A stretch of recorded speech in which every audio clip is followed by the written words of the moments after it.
Hello, students. I hope you all are fine. I welcome you all after summer break. You have enjoyed a lot with your family members. Now it's time to start your study again with lots of enthusiasm and with new hopes. The syllabus which you have covered before summer break, I hope you have completed in your notebooks and you have revised it properly. And still, if you have any problem, any doubt, then you can ask me without any hesitation.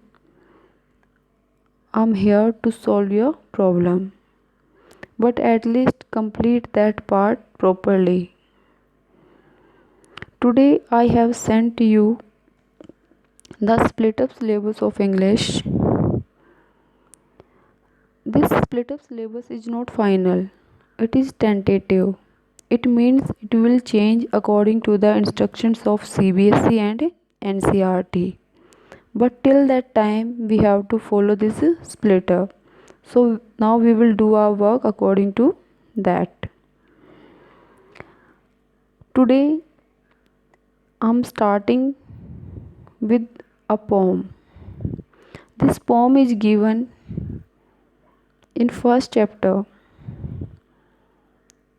I hope you have purchased your books. If you don't have purchased, then if it is possible, then you should purchase your books. If you have not purchased, then write this poem in your notebook.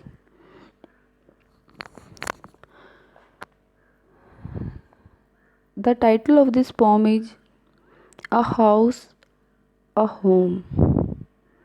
This poem is written by Lauren M. Hulley. Dear students, you are living with your family members in your home. Then one question is there. Is it a house or a home? Through this poem, the poet wants to tell us what is the difference between a home and a house.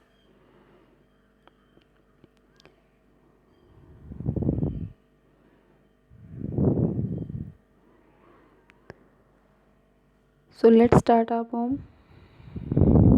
What is the difference between a house and a home? Discuss it with your partner, then read the poem. Now you are not in your classroom, so you can't discuss, but at least you can have some points in your mind. What is a house? It's brick and stone and wood that's hard, some window glass, and perhaps a yard. Its eaves, chimneys, and the floors, and stucco, and roof, and lots of doors. Some features of house is given in the first passage. In the first line, the poet is asking, what is a house? The house is made up of bricks and stone. The house wood is also used, and that's hard.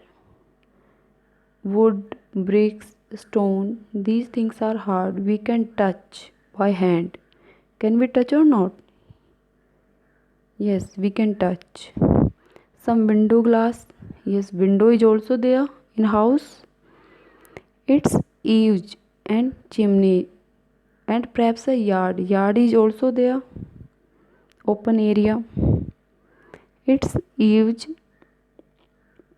and chimneys and tile floors and stucco and roof and lots of door. What is eaves? Here I am showing you one pic, then you will be able to understand what is a eave.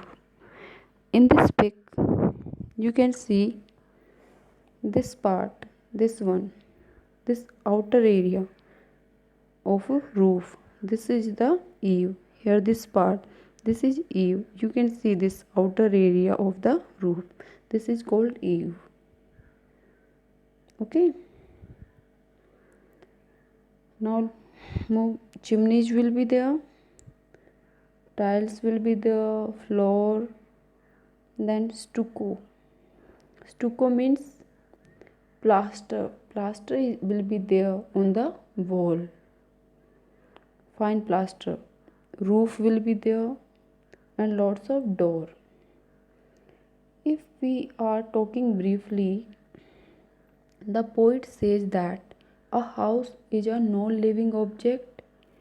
It is made up of bricks, stones, wood, glasses, and it probably have a small ground and a roof. Some houses may have eaves, chimneys, and tile floors. So these are the features of a house. Now students tell me, in your home you are living with your parents, grandparents, with your family members. Do we have any reference of these members in the first passage? No, we don't have any reference of our family members. We don't have any feelings, no description of feelings, no description of any, nothing is given here. If we are talking about house, then it means we are talking about non-living things. Let's move on the second stanza. What is a home? It's loving and family and doing for others. It's brothers and sisters and fathers and mothers. It is unselfish acts and kindly sharing and showing your loved ones you are always caring. So, in second stanza, the poet tells us about a home which consists of family members such as who can be in our home. Father will be there, mother, sister, brother, and these members have love and care for each other without any selfishness. It is unselfish act means they don't expect anything in return. They help them, they care for them without any expectation. They show their love for each other. So here we are talking about the emotional part, about our family members, where love is there, where we care for each other. So these are the features of a home. So simply here, with the help of this poem, now I hope you have understood what is the difference between a house and a home. Thank you students. Thank you for watching.